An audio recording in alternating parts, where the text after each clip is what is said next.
Whether you love Fortnite or hate it, you can't deny the impact it's had on the gaming community. With Fortnite, you have a game that's constantly being updated nearly every single week by Epic Games, with monumental changes coming every couple of months at the dawn of a new season. All these never-ending updates can get pretty confusing, but we're here to simplify things and let you in on every seasonal update in Fortnite. Season 1 introduced player progression in Fortnite, with challenges added in a later patch to make things more interesting. There was no item shop at this point, and there were only 4 items available for purchase in the season shop. The map was very green and barren, with only a few locations including Flush Factory, Moisty Mire, Fatal Fields, Greasy Grove, Retail Row, Anarchy Acres, Pleasant Park, Loot Lake, Lonely Lodge, and Wailing Woods. There were different traps available, like the Ceiling Trap, Wall Dynamo, and the Jump Pad. That's much different than the Launch Pad because it doesn't throw you high enough to use a glider. They vaulted the Ceiling Trap and Wall Dynamo later on for the Damage Trap that we know and probably hate today, that can be placed on both ceilings and walls. Talk about convenient. And who can forget about the bush? The ability to turn into a walking bush was one of the most hilarious things you could do in Fortnite, and it didn't give you much of an advantage. We're not done yet either, as Season 1 was also when rocket riding became a thing. It's not something we're skilled enough to do, but plenty of players have done it. What's even more bizarre is that friendly fire was always on in Season 1, which wasn't the greatest idea and one of the rare shortcomings of the early game. In terms of weaponry, you had all these OG weapons to choose from: the assault rifle, burst assault rifle, pistol, revolver, bolt-action sniper, semi-auto sniper, SMG, suppressed SMG, pump-action shotgun, tactical shotgun, rocket launcher, grenade launcher, and grenade. Woo! Those are a lot of weapons. In regards to meds, we had bandages, med kit, small shield potion, and shield potion. As you can see, there were much less items back then, but at least the color-coded loot system was there since day one. Throughout the season, a few guns were added into the game, including the suppressed pistol, scoped assault rifle, and tactical SMG, as well as the slurp juice consumable. Despite it only being Season 1, a weapon did find its way into the vault, and that would be the Zapatron. It was so overpowered that it could one-shot players across the map as long as you aimed around their vicinity. Saying the weapon was OP is quite an understatement, but Epic Games reacted quickly and removed it as soon as they could, and we've never seen it again.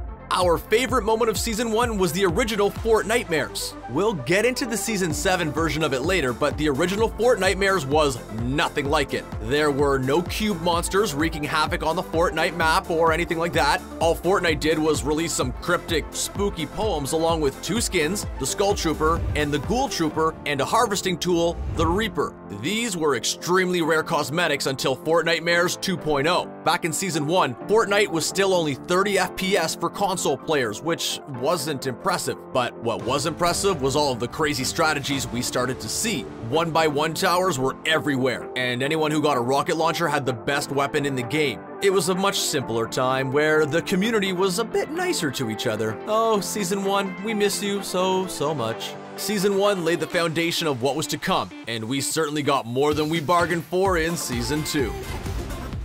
Season 2 was arguably the most improved season in Fortnite history. The theme of the season was medieval, with skins focusing on Fortnites. Yeah, there's definitely an intended pun there, and we saw great skins like the Blue Squire, Black Knight, and Red Knight. Season 2 also introduced the Battle Pass that would allow you to earn unique skins and gear by leveling up your tiers. 10 battle stars were needed to gain a tier, and you could unlock new gear at every tier until you reach the maximum tier level of 70 at the time. At tier 70, there's a special skin to showcase that you're the best of the best, even though you could have just paid a lot of money for it instead. The challenges were only daily in Season 2, as Fortnite had yet to introduce the weekly and tier-based challenges, but it was certainly a step in the right direction. The most amazing part about Season 2 was definitely the map expansion. The season update really changed things up. We now had Salty Springs, Tomato Town, Dusty Depot, Shifty Shafts, Snobby Shores, Haunted Hills, Junction Creek, and the now infamous Tilted Towers. Another memorable moment in Season 2 was the introduction of the Boogie Bomb. Along with 2 awesome 70s disco-themed skins, the Boogie Bomb was released, and there was nothing more entertaining than having your opponents do the disco dance of death before taking them down. We even got some new weapons along with the Boogie Bomb in Season 2, including the crossbow, impulse grenade, and minigun, which is the best weapon in the game. Yeah, we're just joking. It's absolutely terrible, but really good at breaking down structures, huh? We also got a new medical supply in the Chug Jug. If you take a whole 15 seconds to chug the contents of the jug, you'll get max shield and health. It's a lot to take in though. Season 2 also took place during the holiday season, and we saw plenty of Christmas-themed skins like Crackshot, Merry Marauder, Ginger Gunner, Nog Ops, and codename Elf. Crackshot is the stuff of nightmares, but was the only legendary skin of the bunch. The season ended just after Valentine's Day, but that didn't stop Epic Games from introducing the Love Ranger and the most sought-after back bling in the game at the time, the Love Wings. This was a great skin that's still a fan favorite today. Compared to Season 1, there's now much more to do and more rewards for your effort. The game became much less stale, and we kept coming back for more to hopefully take the W. The medieval theme was pretty cool considering the limited amount of choices we had in Season 1, and the introduction of suppressed weapons was a welcome change that gave players much more options when it came to weapons. The most impressive change that set Season 2 apart from the first was easily the expanded map. There were so many new locations, and Tilted Towers quickly became the new death zone. We still avoid this location like the plague, because it's almost certain death unless you're a skilled player. We're just happy the question, "Where are we dropping, boys?" had more than just a few possible answers. Season 2 completely changed Fortnite for the better and really set the standard for the game, but was it the best season? We'll leave that up to you to decide that one.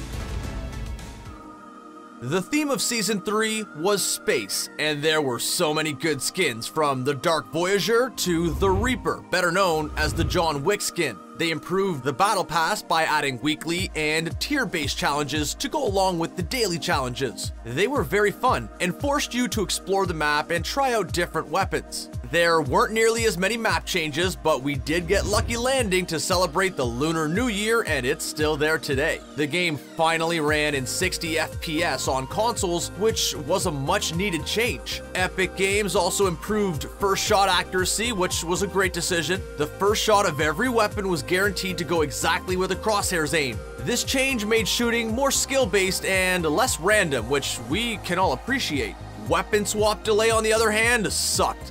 Sure, double pump may have been a little overpowered, but now with the weapon swap delay, you weren't able to fire that second shot from your other pump nearly as quickly, making the strategy non-existent. Running 2 shotguns is still a viable strategy today, but it usually involves firing your first shot with a pump shotgun and quickly switching to a tactical shotgun to finish off your opponent. The guided missile was also a failure due to its ease of use and its ability to allow players to play it safe. The rocket scouted the area and took out anyone it hit. Luckily, Epic Games removed the weapon from the game and worked on it before it was reintroduced a few seasons later. Thanks, guys! Along with the guided missile, we were introduced to quite a few weapons, including the heavy shotgun, hand cannon, hunting rifle, remote explosives, clingers, and our favorite, the LMG. This gun was so noob-friendly. You could just spray for days, even though you can't see anything with its muzzle flash, and obliterate players at close range. Also, joining the guided missile in the vault are smoke grenades. They just never really did anything interesting. Season 3 happened during St. Patrick's Day, so Epic Games took advantage by releasing the Sergeant Green Clover skin and the Pot of Gold pickaxe. Sergeant Green Clover had a glitch where players using the skin would appear smaller on the map, like a true leprechaun. It was absolutely hilarious, even though we weren't laughing when we got killed by it. Epic Games even got into the festivities for Easter, releasing the Bunny Brawler and Rabbit Raider skins. We absolutely love the Rabbit Raider skin. It's so cute and scary at the same time, and we still like using it every now and then. That being said, the best thing about Season 3 was the way Epic Games handled the meteor in the sky. the comet was growing in size, and the community started to come up with ridiculous theories about it hitting tilted towers. Epic Games even played along with our theories by adding some interesting signs on the roofs of different buildings in tilted towers. If they're not the best video game developer out there, we don't know who is. Near the end of Season 3, it started raining down comets from the sky all over the map, and this little meteor shower was just a precursor of what was to come. It turns out that the meteor actually hit Dusty Depot instead of Tilted Towers, turning it into a giant crater in the middle of the map now called Dusty Divot. The giant meteor caused plenty of damage throughout the map, creating small craters all over the place. Each of these craters contained hop rocks you could consume that made you jump as if you're in a zero gravity zone. Season 4 also had the theme of superheroes with the awesome Carbide, Valor, Visitor, and Omega skins looking like characters out of the Marvel and DC universe. There's even a new area of the map called Risky Reels, which is a drive-in theater with a hidden green screen in one of the houses. We even had the superhero mansion and the villain lair, each on one side of the map. There's also expanded challenges to unlock gear and special armor for certain skins, which is certainly a welcome addition to the game. The crossbow is now removed from the game and placed in the vault, which sucks because we were actually a pretty big fan of the silenced killer. Luckily, Epic Games also added some new items such as the thermal scoped assault rifle, legendary and epic burst assault rifles, dual pistols, bouncer traps, and our favorite, the drum gun. This gun was an absolute beast. It's so common and so powerful, it was every noob's dream weapon. Now that we think about it, pretty much all of the guns introduced in Season 4 were incredibly powerful. Those dual pistols were no slouch either, and the bouncer traps had their use since you couldn't take fall damage after using one.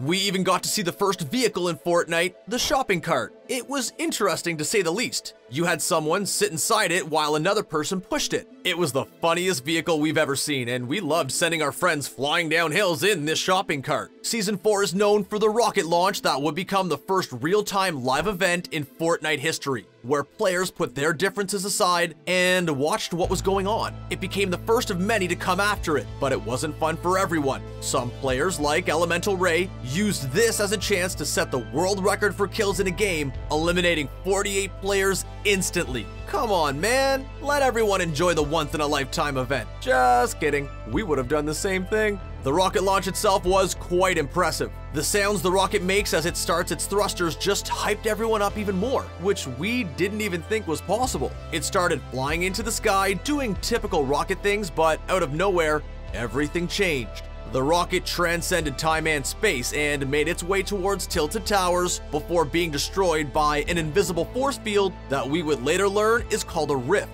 This was such a tease because after the community thought Tilted Towers would get hit by the meteor, we also thought that it would get hit by the rocket for a second. The rocket then appeared in the middle of the map where it quickly weaved its way through the sky before going through another rift, creating the major rift which would allow worlds to collide in Season 5. It was in Season 5 where things started to get crazy in Fortnite. We had some epic new skins, including Drift and Ragnarok. We saw rifts forming all over the place, which you could actually jump through to teleport to another rift in the sky that sent you skydiving, able to use your glider to land safely. We had loads of fun using them. These rifts were constantly coming in and out of the game because they were always being exploited in some way. But when they were in the game, they were great because they allowed you to get around the map much quicker and surprise attack unsuspecting opponents. One of these rifts started shooting lightning to one of the mountaintops in the new desert biome. Most of these lightning strikes were quick, but one of them lasted a real long time and created the Purple Cube. The Purple Cube wasn't an incredibly catchy name, so the community decided to start calling it Kevin. They could have given it a worse name like Cornelius. Now Kevin liked to roam around. Some would say he was a wandering cube searching for some place to call home. In 7 specific spots, Kevin decided to create some runes that we didn't think much of at first, but were important later on in Season 6. The space around the cube would be a zero gravity zone, which upset plenty of players since it made gunfights super awkward. Love it or hate it, it kept the game fresh and interesting. In the new desert biome that was introduced in the southeast corner of the map, we got a huge brand new new point of interest with Paradise Palms. This was essentially the desert version of Tilted Towers. In the biome, there was also a racetrack, a Mexican village, and a pretty big gas station. We even got the Viking outpost on top of one of the mountains in the southwest area of the map, and it was an awesome location. That being said, Lazy Links was one of our favorite spots because it was full of ATKs. They are essentially golf carts that could seat 2 people at the front and then 1 standing on the back. While all these new locations were great, we did lose 2 OG ones in Anarchy Acres and Moisty Mire. Press F to pay your respects. Season 5 was also a time to sing happy birthday because Fortnite celebrated its first birthday early in the season on July 25th, which came with a bunch of challenges to complete. Doing so would unlock the birthday cake back bling that looks mighty tasty. There were also plenty of weapons changes too. For starters, the drum gun was vaulted and we probably cried much longer than we should have about the whole thing. Even the revolver, regular SMG, and tactical SMG were all vaulted. In place of these SMGs were the redesigned regular SMG and the compact SMG. We were then introduced to the suppressed assault rifle, heavy sniper, double barrel shotgun, shockwave grenade, and the guided missile. It's back and worse than ever. On the other hand, the double barrel shotgun was the best close range weapon in the meta at the time, and man oh man was it OP. Kevin's travels took him all over the map before he decided to call it a day and dive into Loot Lake. He turned the lake into a bouncy purple jello that allowed you to bounce all over the place, but it came at a cost. We lost our beloved Kevin, or so we thought. Just when we thought we saw the last of Kevin in Season 6, he rose from the ashes underneath Loot Lake, creating an epic floating island. Just like Kevin liked to move around, so did the island that he had control of. It activated each of the 7 ruins that were created in Season 5, and when the floating island activated a rune, it lifted the rune off the ground, creating plenty of purple craters that would send you flying into the air if you touched them. Since the season took place during Halloween, we had a very spooky theme that fit perfectly. The Calamity skin you started with looked like something right out of Red Dead Redemption 2. The Dusk skin also was neat, and don't even get us started on the awesome Dire skin. By leveling the skin up, you'd turn into a werewolf. Sorry Calamity, but a werewolf beats a badass cowgirl any day. The most interesting addition to Season 6 had to be the Shadow Stones. The consumables turned you into a ghost for 45 seconds, but a glitch caused players to remain invisible forever, while also being able to use their weapons, so just like the rifts of Season 5, they were constantly in and out of the game. Season 6 also brought plenty of map changes along with it. Haunted Hills was expanded to now have a huge castle. They also added cornfields and fatal fields, which was a great hiding spot, as well as 4 cabins in Wailing Woods with a secret bunker in the center of the location. As we mentioned, the season took place during Halloween, so we got to see Fortnitemares 2.0. Once again, we got to read some creepy poems, and we got some new skins along with re-releases of older skins that upset the so-called OG players. The Skull Trooper skin was re-released along with a new female version of the skin known as the Skull Ranger, and so was the Reaper pickaxe. Surprisingly, Ghoul Trooper was not re-released, but we did get a new male version of the skin called Brainiac. Another new addition to the game for Fortnitemares were cube monsters. These guys looked like zombies, acted like zombies, but they're called cube monsters. Interesting. Anyway, they were super annoying because they were absolutely relentless, and we were very happy when they were removed from the game.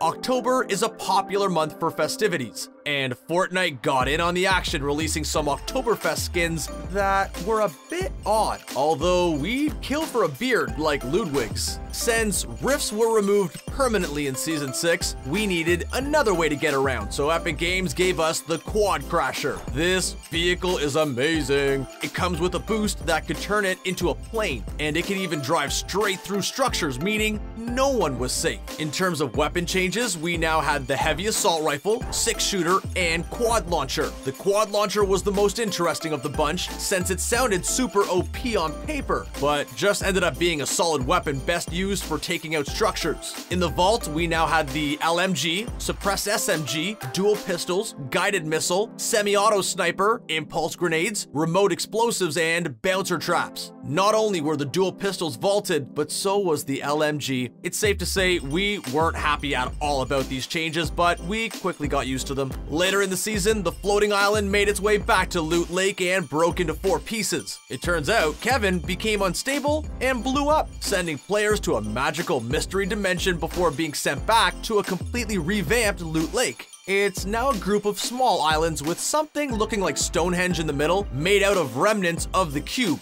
Wait, that means Kevin. No! Rest in pieces, literally. At least you still got the low Kev back bling to remember him by if you completed the challenges. Huh? Yeah? Okay. Near the end of the season, players noticed a huge iceberg in the distance making its way towards the map. Seeing as this was around Christmas time, the community believed it would collide with the map and bring a new season. The huge iceberg certainly did hit in Season 7 and brought a lot of snow and cold weather with it. Since the season would last through Christmas, it made sense for the theme to be winter. We got some epic skins like the Lynx, Zenith, Trog, the Ice King, and Sergeant Winter, who's just a buff, tattooed Santa. Also, throughout this snowy area are a few new points of interest. For starters, we have Frosty Flights, which is an area that resembles a hangar. We love this place because there are Stormwing planes all over the place, which are all new vehicles in Fortnite. We fell in love with the Stormwing plane the second we got into the pilot seat. It could seat up to 5 total players, which is completely unnecessary, and they're packing some serious heat with a turret at the front of it. While we love these planes, people have to stop dive bombing to get an easy kill. They need to be altered just a little bit. We also have Polar Peak, which is right smack in the middle of the iceberg, and it looks like there's an entire castle underneath the snow. In fact, the snow is actually melting, revealing all this stone does indeed make up part of a king's castle, the Ice King's castle. Surely the melting snow will be the storyline to follow in Season 7, as it might lead to something more. Lastly, we have Happy Hamlet, which is anything but happy because people go there to die. It's a resort town that reminds us of Lucky Landing and is currently one of the most popular landing spots in the game. Sadly, we did lose another one of the OG areas in Greasy Grove, but maybe as the snow and ice melts, it'll make a return? We sure hope so. Epic Games surprisingly didn't add any new weapons into the game for Season 7 initially, but we later got the Infinity Blade. It was one of the most OP weapons to ever be a part of Fortnite, not called the Zapatron, which led to Epic Games themselves admitting they messed up with the weapon and vaulted it. Epic Games also vaulted the double-barrel shotgun, which we loved so very much, along with the Clinger, Shockwave Grenade, and Chiller Traps. Also, seeing as Christmas was just on the horizon, don't be surprised if it's handled exactly like Fortnitemares was. Expect those OG skins from Christmas 2017 to be re-released, but not all of them. Just like Epic Games did with the Ghoul Trooper skin, there may be one Christmas skin that survives the re-releases. Our favorite addition to Season 7 has to be the block, with Fortnite releasing Creative Mode, which allows you to create your own Fortnite map and points of interest. Epic Games showcases the best community creations in this constantly changing space. It's a great way for Epic Games to show their love for the community, and we absolutely love them for it. And those were all of the Fortnite seasonal updates explained. What was your favorite Fortnite season? Do you like the direction Fortnite is going in? Are there any updates that we may have missed? Let us know in the comments section below, and don't forget to subscribe to TheGamer for more Fortnite videos like this one. Thanks for watching.